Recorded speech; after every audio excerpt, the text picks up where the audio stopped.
मन को स्थिर करने वाली आज की यह गौतम बुद्ध की कहानी ध्यान से सुनिएगा, फिर आप अपने बड़े से बड़े और मुश्किल लक्ष्य को आसानी से प्राप्त कर पाएंगे। तो चलिए उस रहस्यमय कहानी की शुरुआत करते हैं। एक बार गौतम बुद्ध के पास एक राजकुमार आता है और कहता है, बुद्ध, आप हमेशा सबसे कहते रहते हैं कि ध्यान करो, लेकिन ध्यान करना तो दूर की बात है। मैं तो कुछ समय के लिए आंख बंद करके शांति से बैठ भी नहीं पाता हूं।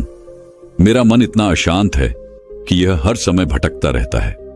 मैं जब भी ध्यान करने बैठता हूं तो मेरे अंदर विचारों के तूफान बढ़ने लगते हैं, लोगों के बारे में, अपने साथ बीती घटनाओं के बारे में, अपने भविष्य के बारे में, और ऐसे ही ना जाने कितने सारे अजीबोगरीब विचार मेरे मन में लगातार उठने लगते हैं। मैं इन्हें रोकने की बहुत कोशिश करता हूं, लेकिन जब रोक नहीं पाता तो बेचैन होकर ध्यान से उठ जाता हूं। बुद्ध, आप मेरी इस समस्या का कोई समाधान बताएं। बुद्ध ने कहा, मैं क्या समाधान बता सकता हूं? सोचो, तुम्हारा ही मन है, लेकिन यह तुम्हें कुछ देर तक आंख बंद करके बैठने भी नहीं देता है। कितना आजाद कर रखा है तुमने इसे? राजकुमार ने कहा, बुद्ध, मैंने बहुत सोचा, लेकिन मुझे अपनी इस समस्या का कोई समाधान समझ नहीं आया, इसीलिए मैं आपके शरण में आया हूं। अब आप ही कोई रास्ता दिखाएं। बुद्ध ने कुछ देर तक राजकुमार के चेहरे की तरफ बड़े ध्यान से देखा और फिर कहा, ठीक है, तुम ये 4 आदतें छोड़ दो और फिर तुम्हारा मन लगने लगेगा। राजकुमार पूरे ध्यान लगाकर बुद्ध की बातें सुनने लगा। बुद्ध ने कहा, पहली आदत, दूसरों के मन को पढ़ना छोड़ दो। तुम और तुम्हारे जैसे ज्यादातर लोग यही गलती कर रहे हैं कि वह दूसरों की मन की बातों को पढ़ने का प्रयास कर रहे हैं।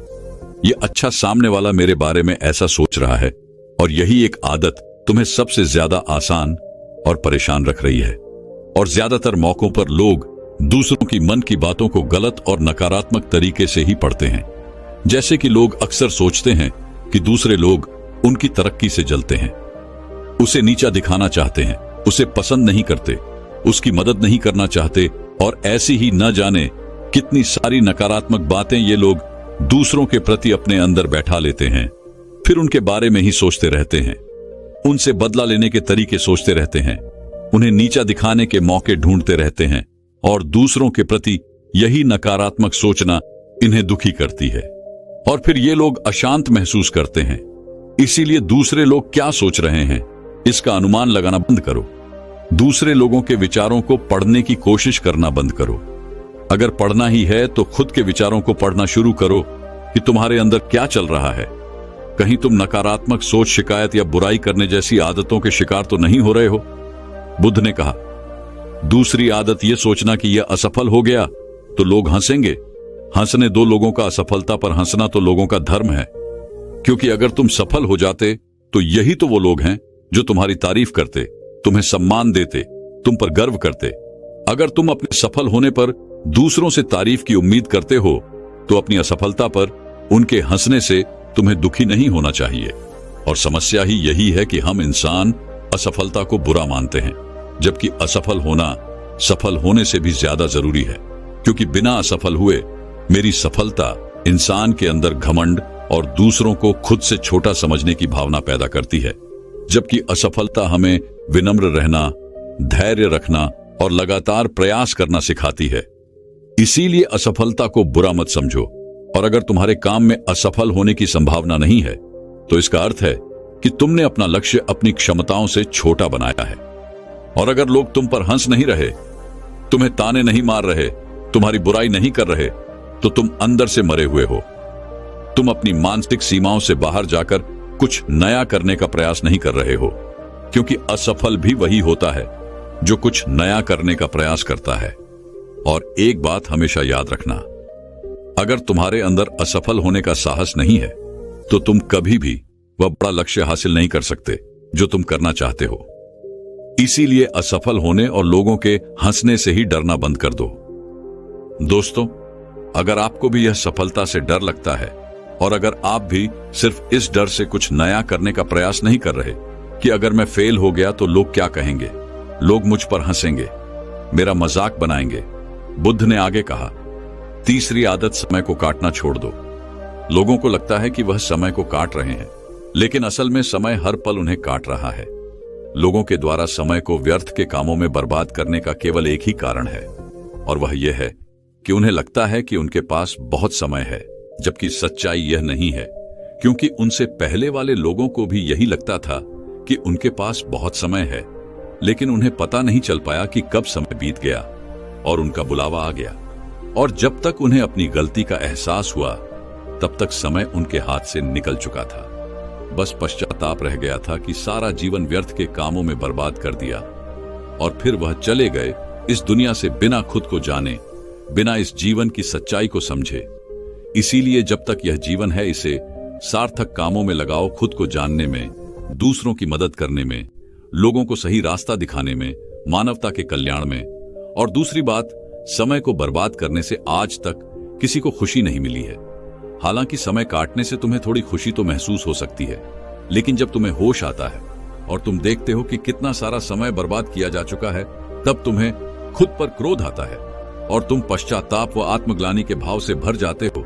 और फिर यही आत्मग्लानि और पश्चात आपका भाव तुम्हारे अंदर तनाव पैदा करता है और तुम अशांत हो जाते हो और लगातार अपनी उस गलती के बारे में सोचते रहते हो।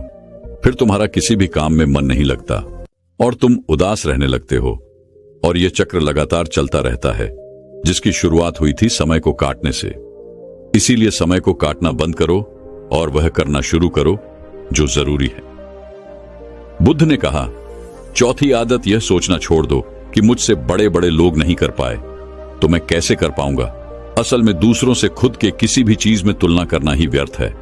सबकी परिस्थितियां अलग है, सबकी सोच अलग है, और क्या हुआ अगर दूसरे नहीं कर पाए तो हो सकता है कि तुम ही कर जाओ, क्योंकि अक्सर वही लोग इतिहास रचते हैं जिनसे ज्यादा उम्मीद नहीं होती। और फिर हो सकता है कि जिसे तुम बड़ा समझ रहे थे, जिसके लिए तुम सोच रहे थे कि उसने बहुत मेहनत की है, बहुत प्रयास किया है, उसने कभी उतना प्रयास किया ही ना हो, केवल मेहनत करने का दिखावा किया हो। क्योंकि ज्यादातर लोग कभी उतनी मेहनत करते ही नहीं हैं जितनी उन्हें अपने लक्ष्य प्राप्ति के लिए करनी चाहिए, और दूसरे लोगों के सामने यह दिखाने का प्रयास करते रहते हैं कि मैंने तो बहुत मेहनत की थी, लेकिन मेरी किस्मत ही खराब थी। और यही वो लोग हैं जो दूसरों को बातों ही बातों में कहते रहते हैं कि जब इतनी मेहनत करने के बाद मैं सफल नहीं हो पाया तो तुम कैसे हो पाओगे। लेकिन अंदर ही अंदर यह इस बात को जानते हैं कि इन्होंने कभी उतनी कोशिश ही नहीं की थी जितनी की करनी चाहिए थी।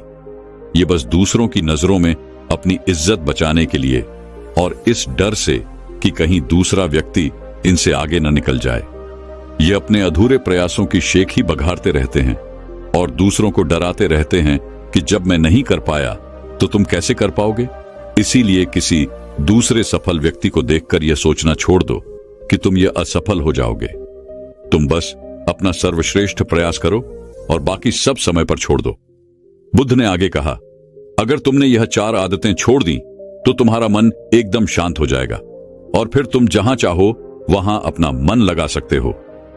इतना कहकर बुद्ध मौन हो गए और राजकुमार को भी अब समझ आ चुका था कि उसे क्या करना है। उसने मन ही मन उन 4 आदतों को छोड़ने का निश्चय किया और बुद्ध का धन्यवाद कर वहां से चला गया। तो दोस्तों, इस विषय पर एक और गौतम बुद्ध की बुद्धिमानी की अद्भुत कहानी की शुरुआत करते हैं। एक जवान लड़का इस बात से परेशान था कि वह एक प्रभावी इंसान नहीं है। वह बहुत कोशिश करने के बाद भी अपनी बातों, अपने काम और हाव भाव से लोगों को प्रभावित नहीं कर पा रहा था।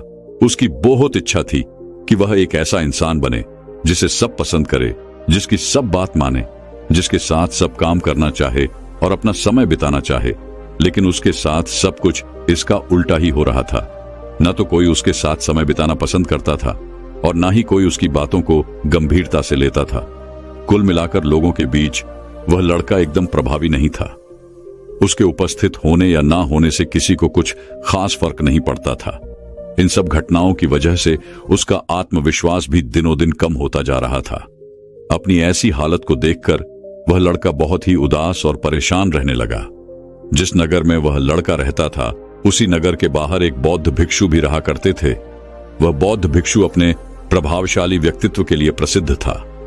जो भी उनसे मिलता वह उनसे प्रभावित हुए बिना न रह पाता। उनके बात करने का तरीका, उनके हाव भाव, उनका लोगों को समझना और समझाने का तरीका बहुत ही प्रभावी और आकर्षक था। सभी कहते थे कि वह एक बहुत ही प्रभावशाली व्यक्ति हैं, जिनके व्यक्तित्व में ऐसा जादू है जो किसी को भी मंत्र मुक्त कर देता है। एक शाम वह लड़का उदास मन के साथ तालाब के किनारे बैठा हुआ था कि तभी उसका एक मित्र उसके पास आता है और कहता है, मित्र, मुझे तुम्हारी समस्या का समाधान मिल गया। यह सुनकर के लड़का बहुत खुश हो जाता है और पूछता है, क्या समाधान है? तब उसका मित्र बताता है कि मुझे एक ऐसे बौद्ध भिक्षु के बारे में पता चला है जो एक प्रभावशाली व्यक्तित्व की ध्वनि है और मुझे पूरा भरोसा है कि उनके पास मेरी इस समस्या का समाधान जरूर होगा। यह सुनकर लड़का भी मित्र की बात से सहमत हो जाता है और अगली सुबह वह दोनों बौद्ध भिक्षुओं के पास पहुंचते हैं। लड़का बौद्ध भिक्षु को अपनी सारी समस्या बताता है कि कैसे वह एक प्रभावशाली इंसान बनना चाहता है, लेकिन बहुत कोशिश करने के बाद भी मैं ऐसा इंसान नहीं बन पाऊं। भिक्षु ने लड़के की बात पूरे ध्यान से सुनी और फिर कहा, तो तुम चाहते क्या हो? लड़के ने कहा, लोग कहते हैं कि आपका व्यक्तित्व बहुत ही प्रभावशाली है, तो मैं आपकी तरह ही अपना व्यक्तित्व भी प्रभावशाली कैसे बना सकता हूं? यह सुन बौद्ध भिक्षु ने गंभीर होकर कहा, सबसे पहले तो तुम यह समझो कि एक प्रभावशाली इंसान बनने के लिए अच्छा व्यक्तित्व यानी अच्छी पर्सनैलिटी नहीं बल्कि अच्छे चरित्र का होना जरूरी है, क्योंकि अगर सिर्फ किसी इंसान का व्यक्तित्व तो अच्छा है तो वह कुछ समय के लिए तो लोगों को प्रभावित कर सकता है, लेकिन बहुत ही जल्द लोग यह समझ जाएंगे कि उसके काम के पीछे कोई ना कोई मतलब है, कोई उद्देश्य है। लेकिन अगर तुम्हारा चरित्र अच्छा है तो यह जीवन भर तुम्हारे साथ रहता है और तुम अपने आसपास के लोगों को प्रभावित करते रहते हो और तुम्हें इस बात का पता भी नहीं चलता। लेकिन याद रखना, इसके लिए तुम्हें अंदर से बदलना पड़ेगा। तो क्या तुम एक प्रभावशाली इंसान बनने के लिए खुद को अंदर से बदलने के लिए तैयार हो? लड़के ने कहा, जी महात्मा, मैं पूरी कोशिश करूंगा। बौद्ध भिक्षुओं ने कहा, एक प्रभावशाली इंसान के अंदर 7 आदतें होती हैं जो तुम्हें अपनानी पड़ेगी। भिक्षुओं ने कहना शुरू किया, पहली आदत सक्रिय यानी एक्टिव बनो। हमारे आसपास जो कुछ भी होता है हम इसे बदल नहीं सकते, लेकिन इस पर क्या प्रतिक्रिया देना है यह पूरी तरह से हमारे हाथ में है। एक सक्रिय व्यक्ति बनने का मतलब है कि हमारे आसपास के लोग चाहे जो कुछ भी कहे, लेकिन हमें उससे विचलित नहीं होना है। जब लोग हमारे बारे में कुछ बुरा बोलते हैं तो कमी हमारे अंदर नहीं बल्कि उनके अंदर होती है। वो जो भी नकारात्मक बातें हमारे बारे में बोल रहे होते हैं उससे हमें उनके नकारात्मक नजरिए का पता चलता है, जिस नजरिए से वह दुनिया को देख रहे होते हैं। सक्रिय व्यक्ति होने का मतलब यह भी है कि हम किसी बुरी परिस्थिति से और साबित ना हो, फिर चाहे मौसम खराब हो या घर में अचानक आई कोई मुसीबत। लेकिन एक सक्रिय व्यक्ति को कोई फर्क नहीं पड़ता, उसकी जिंदगी में बुरा वक्त आए या गरीबी, वो हर हाल में खुश रहेगा। एक सक्रिय व्यक्ति बुरी से बुरी परिस्थिति में भी बिना कोई शिकायत किए चुपचाप अपना काम करता रहता है और जीवन के सबसे अच्छे दिनों में भी वह बेलगाम नहीं हो जाता, बल्कि तब भी खुद को शांत और स्थिर रखता है। और इसी सक्रिय व्यक्ति का उल्टा होता है प्रतिक्रियाशील व्यक्ति। ऐसा व्यक्ति अपने आसपास के माहौल से बहुत जल्दी प्रभावित हो जाता है। अगर कोई उसकी बुराई करता है तो वह दुखी हो जाता है, अगर कोई उसकी तारीफ करता है तो वह खुश हो जाता है। अगर ऐसे व्यक्ति के साथ कुछ बुरा होता है तो वह खुद भी बुरा बन जाता है। तो अब तुम समझ गए होगे कि प्रतिक्रियाशील व्यक्ति कभी भी एक प्रभावशाली व्यक्ति नहीं बन सकता, क्योंकि उसका नियंत्रण दूसरे के हाथों में होता है। दूसरा व्यक्ति जब भी चाहे तो उसकी बुराई करके या उसको गुस्सा दिला के उसे परेशान कर सकता है, जबकि एक सक्रिय व्यक्ति का नियंत्रण पूरी तरह से उसके अपने हाथों में होता है। उसे कोई भी दुखी या परेशान नहीं कर सकता। जब तक कि वह खुद ना चाहे, उसे कोई फर्क नहीं पड़ता कि सामने वाला उसके बारे में क्या बोलता है या क्या सोचता है। इसीलिए सक्रिय व्यक्ति एक प्रभावशाली व्यक्ति होता है। तो तुम्हें भी एक सक्रिय व्यक्ति बने रहना है, ना कि प्रतिक्रियाशील व्यक्ति। दूसरी आदत, अंत को ध्यान में रखकर शुरुआत करो। इसका मतलब है कि तुम जब भी कोई बड़ा लक्ष्य बनाओ तो तुम्हें स्पष्ट रूप से पता होना चाहिए कि तुम उस काम को क्यों कर रहे हो और उसे कैसे पूरा करना है। यानी कि हर काम की शुरुआत में ही तुम्हें उसे करने का कारण और काम को पूरा करने की योजना स्पष्ट रूप से पता होनी चाहिए।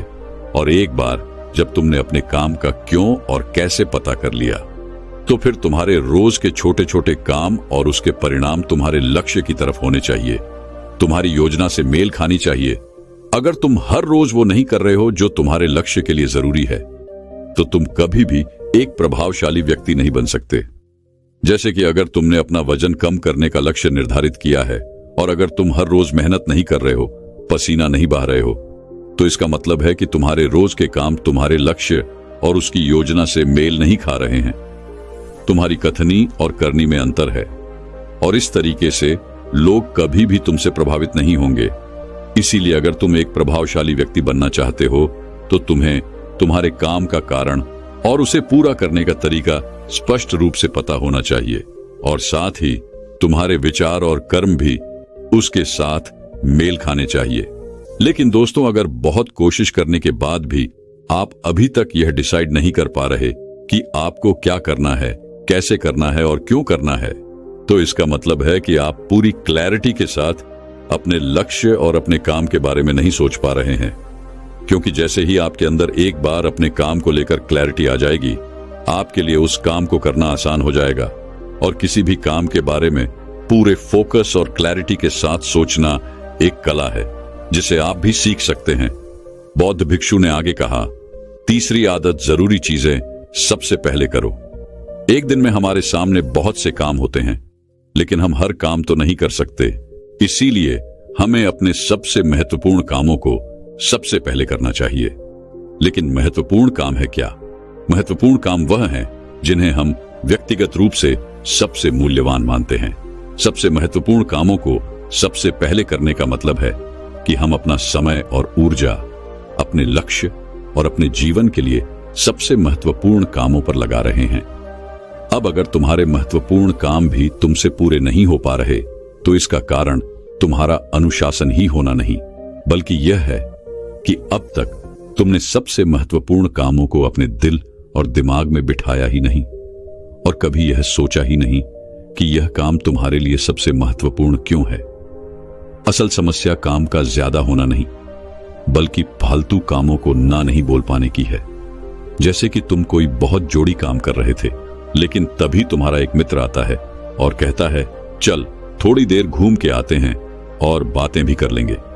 लेकिन अगर तुम्हारे दिमाग में तुम्हारा महत्वपूर्ण काम बैठा हुआ है, तो तुम तुरंत ही उसे पूरी विनम्रता के साथ जाने के लिए मना कर दोगे और तुम्हें यही करना है।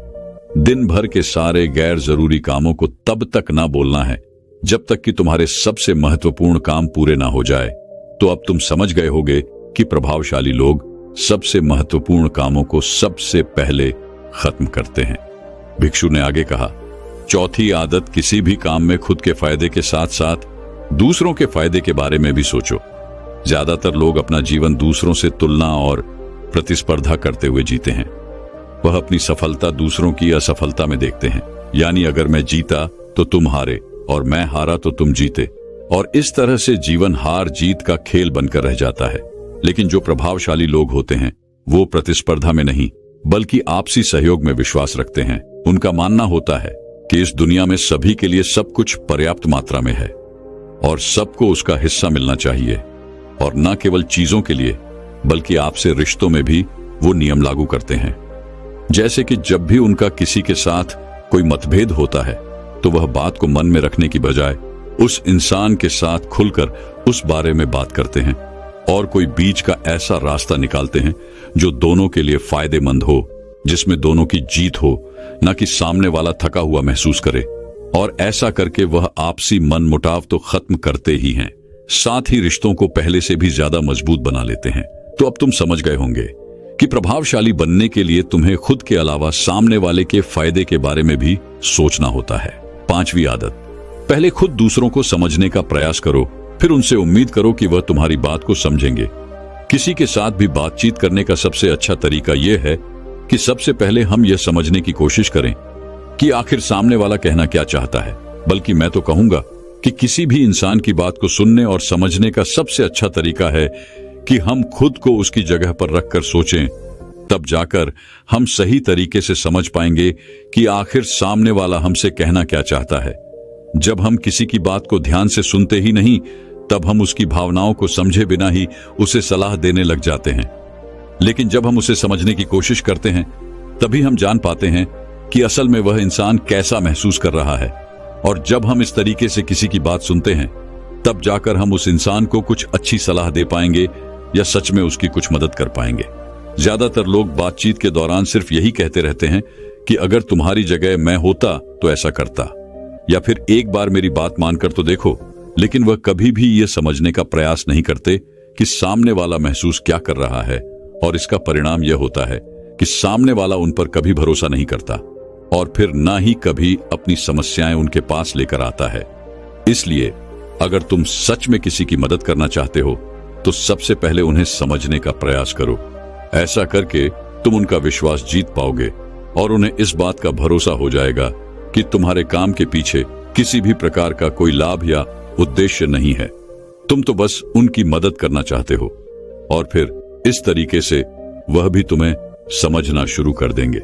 और यही है बहुत सारे इंसान जोड़ने का 5वां नियम। भिक्षु ने कहा, छठा नियम, प्रभावशाली लोग आपसी तालमेल और सहयोग के साथ काम करते हैं। वह लोग जो दूसरों को प्रभावित करते हैं, इस बात को अच्छे से समझते हैं कि 2 दिमाग हमेशा ही एक दिमाग से बेहतर होते हैं। इसीलिए वह एक दूसरे का सहयोग करके किसी भी समस्या का समाधान निकालने की कोशिश करते हैं। लेकिन इंसानी स्वभाव के कारण आपसी तालमेल बिठाना इतना आसान नहीं होता, क्योंकि सबके अनुभव और दुनिया को देखने का दृष्टिकोण अलग अलग होता है। और प्रभाव सारे लोग इस बात को भी समझते हैं। इसीलिए वह एक दूसरे के विचार और दृष्टिकोण को समझने और स्वीकारने का प्रयास करते हैं और आपसी मतभेद को भुलाकर साथ काम करते हैं, क्योंकि वो समझते हैं कि हर इंसान का अपना अनुभव, सोच और विशेषताएं होती हैं। और जब अलग अलग खूबियों, अनुभवों और सोच वाले इंसान एक साथ मिलकर काम करते हैं, तो एक इंसान की तुलना में उस काम का परिणाम कहीं ज्यादा अच्छा और नया होता है। इसीलिए बहुत सारे लोग अलग अलग सोच रखने वाले लोगों के साथ मिलजुल कर काम करना पसंद करते हैं, ताकि वह नई चीज सीख सकें और कुछ नया और सबसे अलग अनुभव पा सकें। भिक्षु ने आगे कहा, और प्रभावी लोगों की अंतिम आदत होती है कि वह खुद को शारीरिक, मानसिक, भावनात्मक और आध्यात्मिक रूप से तरोताजा रखने के लिए रोज कुछ न कुछ करते हैं। प्रभावशाली लोग इस बात को अच्छे से समझते हैं कि अगर उनके जीवन में कोई सबसे महत्वपूर्ण चीज है तो वह है उनका शरीर और उनका दिमाग, और वो इसे मजबूत और तरोताजा रखने के लिए रोज कुछ नया सीखते और करते हैं। अपने शरीर को मजबूत और स्वस्थ रखने के लिए वह हर रोज कोई ना कोई शारीरिक गतिविधि करते हैं, जैसे कसरत या योगाभ्यास। अपने दिमाग को नई जानकारी से भरने के लिए वह रोज कुछ ना कुछ नया सीखते या पढ़ते रहते हैं। इसके लिए वह किताबें पढ़ते हैं, नए लोगों से बात करते हैं या फिर नई नई जगहों पर घूमने जाते हैं। प्रभावशाली लोग प्रभावी भी इसीलिए होते हैं क्योंकि वह जीवन भर कुछ न कुछ सीखते ही रहते हैं, खुद को नई जानकारी देते ही रहते हैं। भावनात्मक रूप से खुद को तरोताजा रखने के लिए ये लोग ध्यान या एकांत का सहारा लेते हैं।